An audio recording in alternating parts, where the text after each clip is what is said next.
Saludos, soy el doctor Carlos Velázquez y quiero invitarle a que comparta conmigo esta serie sobre 10 cosas que todo creyente debe saber.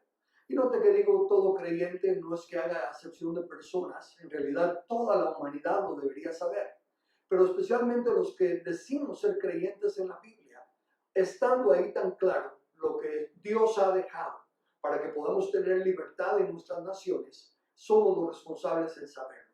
Por lo tanto, voy a estarle hablando de 10 principios de libertad que toda persona debe conocer para experimentar una nación que tenga paz y gozo. El primer punto quiero aclararle que la Biblia es el manual del Creador. Ese es uno de los grandes problemas que tenemos. Nos robamos de la riqueza de la Biblia cuando la limitamos como un libro religioso. La Biblia dice, en primer lugar, en Deuteronomio capítulo 4, versículos 7 y 8, porque qué nación grande hay que tenga dioses tan cercanos a ella como lo está Jehová nuestro Dios en todo lo que le pedimos. Y qué nación grande hay que tenga estatutos y juicios justos como es toda esta ley que yo pongo hoy delante de vosotros. El diccionario Webster de 1828 define la Constitución de esta manera. La Constitución es suprema y superior a los estatutos o leyes establecidos por los legisladores, limitando y controlando su poder. Estas palabras son las claves. La Constitución es un documento que el soberano pueblo escribe para contratar a gobernantes, y en esta Constitución se limita el poder y la autoridad que se le entrega a los gobernantes. La gran mayoría del pueblo no lo sabe. La gran mayoría del pueblo piensa que los gobernantes, como son los legisladores, los que hacen las leyes, que ellos son los que tienen la autoridad para conceder los derechos a nosotros el pueblo y para decirnos qué sí podemos hacer y qué no podemos hacer. Pero no es así. Note, dice en los derechos del hombre en las obras de Thomas Paine, dice, una constitución no es el acto de un gobierno, sino que de un pueblo que constituye un gobierno. Y un gobierno sin constitución es poder sin derecho. ¿Se da cuenta? Somos los del pueblo los que establecemos una constitución. Una constitución son los requisitos que queremos de los gobernantes y lo que queremos que ellos hagan. Es una carta de empleo. Los gobernantes entonces vienen y reciben autoridad delegada. Le voy a leer los artículos de la Constitución de Guatemala que pueden aplicarse a cualquier nación. Pero note lo que la Constitución debe ser. Dice el artículo 140 de la Constitución Política de Guatemala. Guatemala es un estado libre, independiente y soberano, organizado para garantizar a sus habitantes el goce de sus derechos y de sus libertades. El sistema de gobierno puede variar, pero note, Guatemala es el Estado. Nosotros, los ciudadanos, somos el Estado.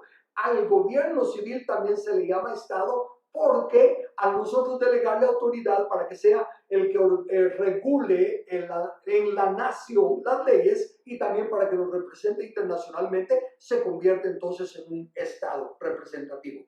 El artículo 141 dice, soberanía. La soberanía radica en el pueblo, quien la delega para su ejercicio en los organismos legislativo, ejecutivo y judicial. La subordinación entre los mismos es prohibida. La soberanía radica, siempre permanece con nosotros el pueblo. El gobierno civil no tiene autoridad. El gobierno civil no es independiente. El gobierno civil no es autónomo. Depende de lo que nosotros en la Constitución le concedamos que pueda hacer. De ahí que la soberanía siempre se queda con nosotros y la Constitución es para limitar el poder y del gobierno y el ámbito que le permitimos obrar.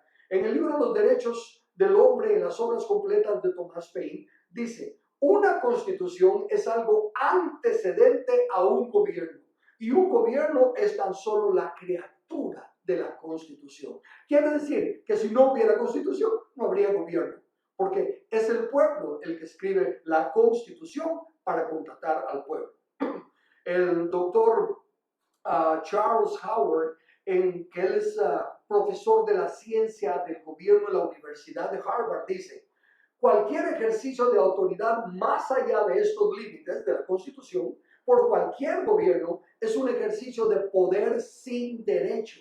En cualquier estado en que esta distinción entre la Constitución y el gobierno no se observa, no hay en realidad una Constitución, porque la voluntad del gobierno no tiene nada con lo cual pueda ser supervisada, y ese es un estado de despotismo. Eso es lo que pasa en la mayoría de los países latinos. No tienen constitución. Guatemala no tiene constitución. Aunque algunos dicen que es una de las mejores de Latinoamérica, no la tiene. ¿Por qué? Porque limita el poder del pueblo y le da al Estado una libertad que no puede tener. ¿Por qué? Porque la soberanía radica en el pueblo y él le delega solo una parte para que la pueda cumplir su función.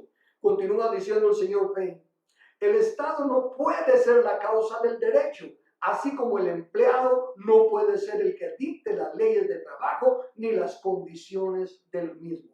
¿Se da cuenta de eso? Si lo puede entender fácilmente cualquier persona. Un empleado no llega a buscar trabajo y dice: quiero que usted me contrate, pero estas son las condiciones bajo las que yo voy a trabajar y quiero ganar tanto. No, el empleado no decide, es el jefe el que decide. Y Guatemala es el jefe, perdón, el ciudadano es el jefe, porque lo que estoy leyendo de Guatemala se aplica a todas las naciones. Por eso, aunque digo que son 10 principios que todos los creyentes deben conocer, en realidad es toda la humanidad la que los debe conocer. En el país en el que usted se encuentre, la soberanía radica en el pueblo. El pueblo se organiza para proteger sus derechos. De lo que es más, la Constitución dice que el fin supremo de los gobernantes es el bien común del pueblo. Y el bien común del pueblo es que se respeten sus derechos: vida, libertad y propiedad. En un país donde no existe ese control y ese límite, pasa lo que está pasando en nuestros países. Miren cómo los gobernantes, Jesús lo dijo, se enseñorean de nosotros. Y los que son grandes ejercen sobre nosotros autoridad y son considerados benefactores. Mire cómo la ciudadanía le está pidiendo favor al gobierno, que le ayude con los pobres, que le ayude con los enfermos, porque la ignorancia del pueblo es de la que se aprovecha el gobierno. Pero un pueblo educado, un pueblo que sabe que los derechos los tenemos nosotros. El Estado no tiene derechos. El Estado no existe autónomo. ¿Por qué existe un gobernante? ¿Por qué existen ellos? Porque nosotros, el pueblo, los elegimos y les damos autoridad. Si no les diéramos autoridad, no tendrían ninguna. Entonces, para concluir este primer episodio, la soberanía radica en el pueblo. La Constitución la hace el pueblo para limitar el poder que le delega al gobierno y para controlarlos. Cuando se salen de la esfera de gobierno que nosotros le hemos permitido, entonces son unos tiranos. Están usurpando nuestra autoridad y nuestro deber y nuestra responsabilidad, y nuestro derecho es despedirlos. Medite en eso y en los próximos episodios veremos los otros principios que Dios tiene preparados para que una nación pueda experimentar la libertad y la paz bajo las leyes justas de Dios.